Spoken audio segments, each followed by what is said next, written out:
दोस्तों, कहा जाता है कि 5000 साल पहले 18 फरवरी को गुजरात में कुछ ऐसी घटना घटी थी जिससे द्वापर युग का अंत हो गया था और कलयुग ने अपने पैर पसार लिए थे। कलयुग की शुरुआत की जानकारी वैसे तो अनेक धार्मिक ग्रंथों और किताबों में मिलती है, लेकिन इसका सबसे बड़ा आकर्षण का केंद्र वो जगह है जहां कलयुग की शुरुआत का कर्म हुआ था। यह गुजरात का भालका तीर्थ है। दरअसल श्री कृष्ण के पृथ्वी लोक से विदा लेते ही कलयुग का प्रथम चरण शुरू हो गया था। विद्वानों का मानना है कि यह प्रथम चरण अभी तक चल रहा है। सूर्य सिद्धांत के अनुसार कलयुग 18 फरवरी 3102 ईसा पूर्व की आधी रात यानी 12 बजे से शुरू हुआ था। धर्म ग्रंथों में यही वह तारीख मानी जाती है जब श्री कृष्ण बैकुंठ लोक लौट गए थे। द्वापर युग कान्हा का युग था। श्री कृष्ण मथुरा से द्वारका चले गए थे और फिर द्वारका के भालका से बैकुंठ के लिए पलायन किया। आज से करीब 5000 साल पहले एक शिकारी ने शिकार करते समय गलती से श्री कृष्ण के पैर में तीर मार दिया था। वह भी कान्हा की ही लीला थी, क्योंकि उनके बैकुंठ लौटने का समय हो गया था। इस तीर के लगने से कान्हा बैकुंठ के लिए निकल गए थे। भालका ही वो जगह है जहां यह घटना घटी थी। आज भी इस घटना का विवरण भालका तीर्थ में लिखित रूप से देखा जा सकता है। हिंदू धर्म की मान्यता है कि कलयुग के दौरान मानव सभ्यता आध्यात्मिक रूप से पतित हो जाती है। इसे डार्क एज कहते हैं, क्योंकि इस काल में इंसान ईश्वर भक्ति से दूर हो जाते हैं। हिंदू धर्म की मान्यताओं में धर्म को बैल के रूप में परिभाषित किया गया है।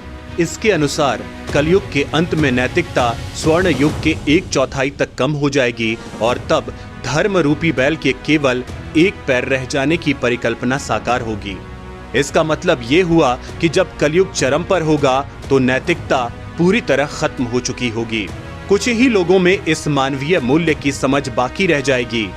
कलयुग का अंत कब होगा, कैसे होगा, इसकी कोई निश्चित भविष्यवाणी नहीं है, लेकिन ब्रह्म वैवर्त पुराण में कलयुग के अंत का वर्णन किया गया है।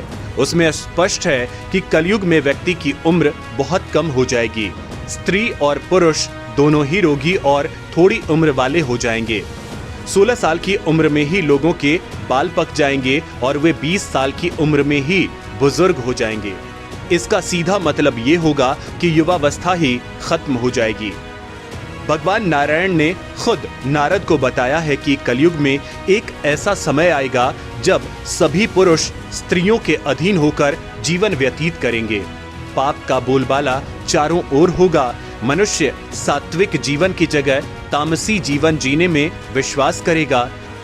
कलयुग के 5000 साल बाद गंगा नदी सूख जाएगी और फिर बैकुंठ धाम लौट जाएगी।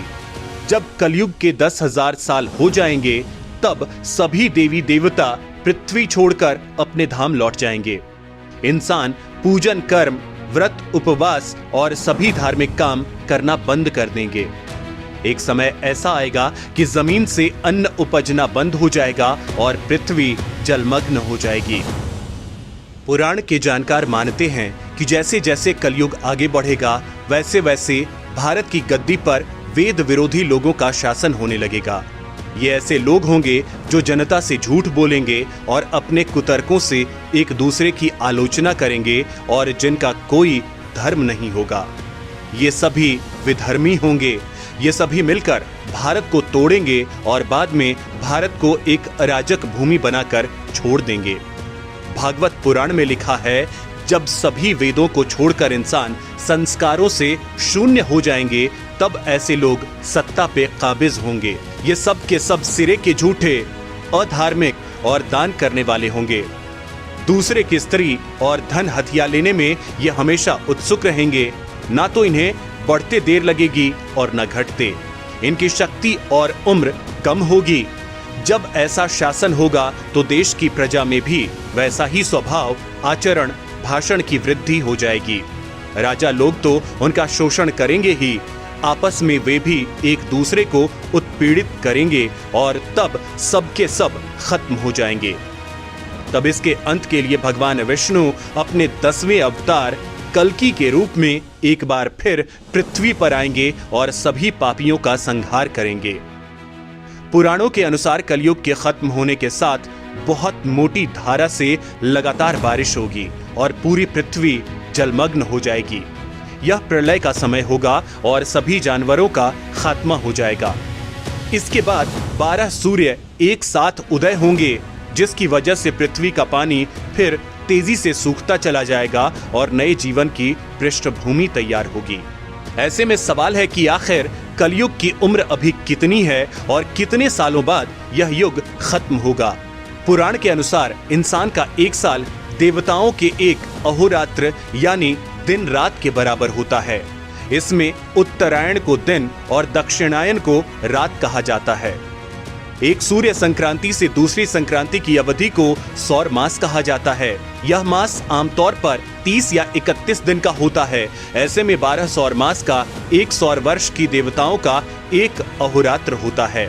ऐसे ही 30 अहोरात्र देवताओं के एक महीने और 12 मास एक दिव्य वर्ष कहलाते हैं। इन्हीं दिव्य वर्षों के आधार पर सभी युगों की अवधि भी निर्धारित है। इस लिहाज से देखें तो माना जाता है कि कलयुग के शुरू हुए अभी करीब 6000 साल ही हुए हैं। ऐसे में कलयुग के करीब 4 लाख सालों की अवधि को देखते हुए कहा जा सकता है कि इसके खत्म होने में अभी काफी समय है।